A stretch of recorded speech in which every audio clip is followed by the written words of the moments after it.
For those looking to buy or sell Madden Ultimate Team coins, check out the MUD store. They have cheap prices, fast delivery, and great customer service. Use code TEXAS at checkout for a 10% discount. Yo, what's good, everybody? It is your boy Texas back over here with another Madden 18 predictions video for you guys today.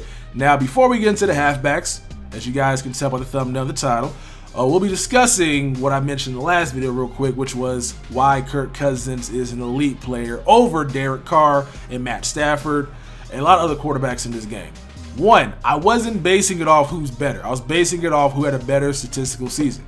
I don't think Kirk Cousins is any good. I think Kirk Cousins is terrible. I mentioned in the last video, if Washington thought Kirk Cousins was good, he'd have a long-term deal like Derek Carr does for 5 years, 125. Kirk got franchised again for like 22 minutes, or a repulsive amount of money.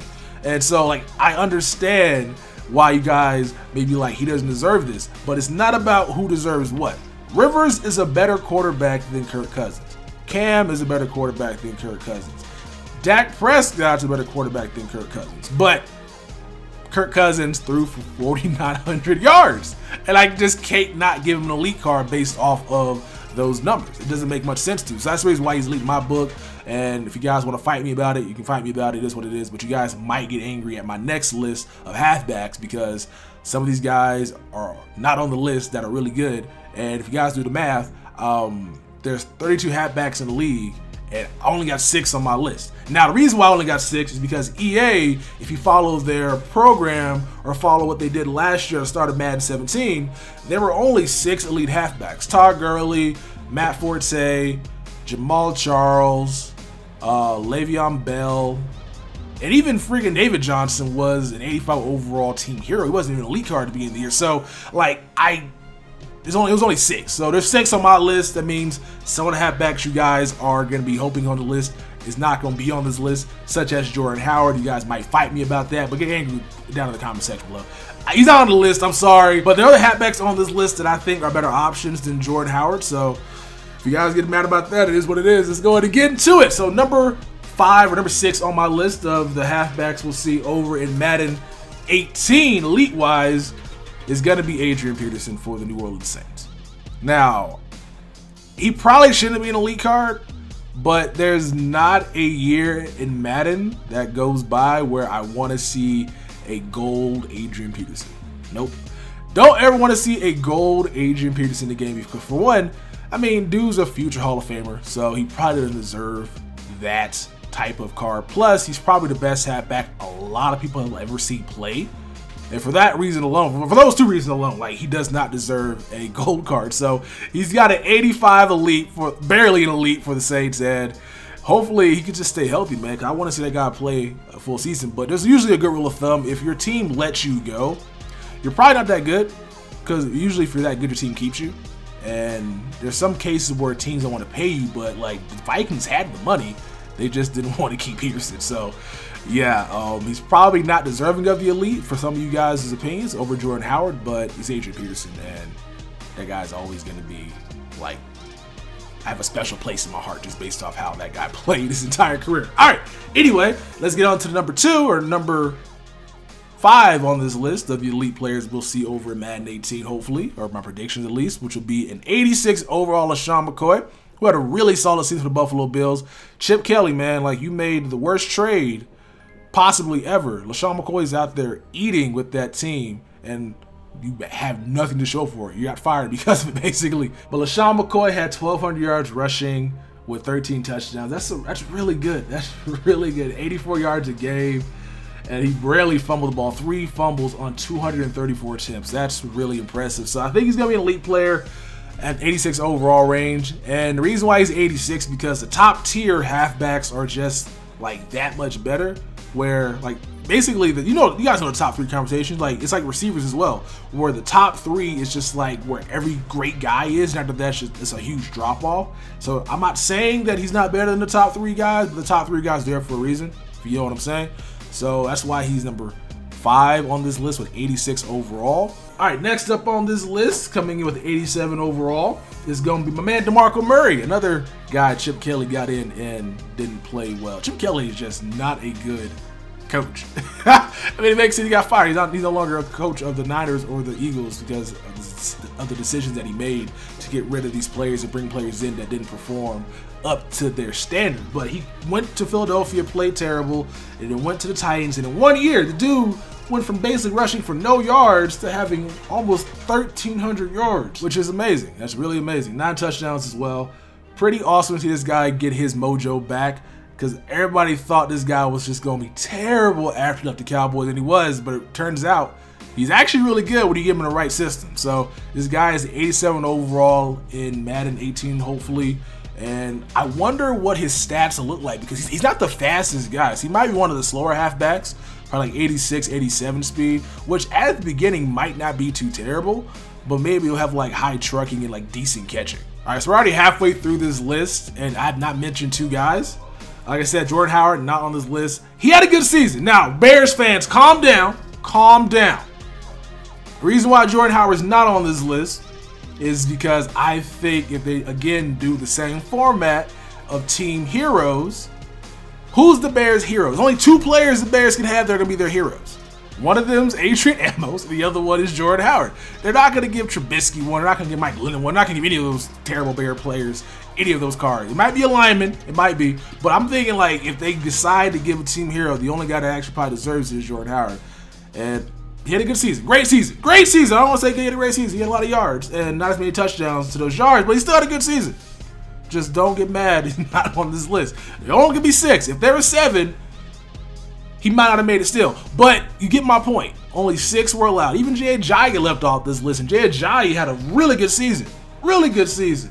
1,200 yards, 8 touchdowns, had those 2 back-to-back 200-yard games, and my man's not going to be an elite player in my eyes in Madden 18. So you're not the only one that might feel offended, Bear fan. Dolphin fans might come my neck as well and try to give me the Dolphin treatment, which is rape me. Why did I say that out loud? Anyway, let's go ahead and get on to the next halfback I got on this list, which is going to be one of the top 3 halfbacks in the league. If you guys know the conversation, top 3 halfbacks, it goes either David Johnson, Le'Veon Bell, Ezekiel Elliott, David Johnson, Le'Veon. It goes back and forth, round robin style. But I think coming in with the 3rd highest elite rating in Madden Ultimate Team 18 is going to be Ezekiel Elliott. Really great year, even though I maintain the offensive line is the reason for that, because the year before that, Run DMC had 1,000 yards himself, but Ezekiel Elliott this year took it up a level and had 1,600 yards. Led the league in rushing with 15 touchdowns. Next year, that team is going to be a problem. That team is going to be a problem. He probably deserves the highest overall card in Madden next year, but I feel like they need to spread that elite wealth around, Madden-wise, at least for the linemen, and give them some high elites as well. I feel like the Cowboys' entire team next year, outside of their left guard and their right tackle, are going to be elite. Like, it's going to be Ezekiel Elliott. It's going to be probably no receivers, probably Witten again, and then a bunch of linemen, which is just crazy. So that team's going to be stacked offensively. Ezekiel Elliott coming in with the 3rd highest overall for me, and hopefully you guys, I mean, Cowboy fans might get mad because they might think he's the best halfback in the league. But personally, I don't think Ezekiel Elliott's the best halfback in the league. I know he led the league in numbers-wise, but I still like. I mean, Aaron Rodgers didn't throw for 4,900 yards, and Kirk Cousins did, and I have Kirk Cousins a little more of a elite. So I'm not going based off stats. I'm going based off of stats and a combination of resume and what these guys did also in the games that they played. So Ezekiel Elliott's number 3 on this list. Number 2 on this list is going to be Le'Veon Bell. Now, personally, I think Le'Veon Bell is the best halfback in the league. Most patient runner I've ever seen. He can catch the ball. The one thing this guy can't do is avoid catastrophic injury. He always gets the biggest injuries and it sidelines him forever, and also smoke weed and get suspended for that. But the injury thing though, man, like the ACL here, the ACL there, like it's just stuff where it's just debilitating, and that's one thing you got to be as a running back, especially one as good as his, to stay healthy, because that's how you can have a long career in the NFL. But I think he's the best halfback in the league, but based off what he did last year, I'm going to have him as the number 2 highest overall in Madden 18. And hopefully he can show people that I'm right about him being the best and have a great year this year and lead the league in rushing and touchdowns if he plays all 16 games and he missed 4 of them for smoking the marijuana, which shouldn't be illegal, but we're not going to get a discussion about that right now. But 1,200 yards in 12 games is amazing. That's really, really good, especially considering he came back probably not in the best football shape and still went out there and dominated. Now, you guys know who the #1 halfback I have on this list is, and that is going to be David Johnson. This dude had himself a great 2016 regular season. 1,200 yards rushing, and then he also happened to have 879 yards receiving.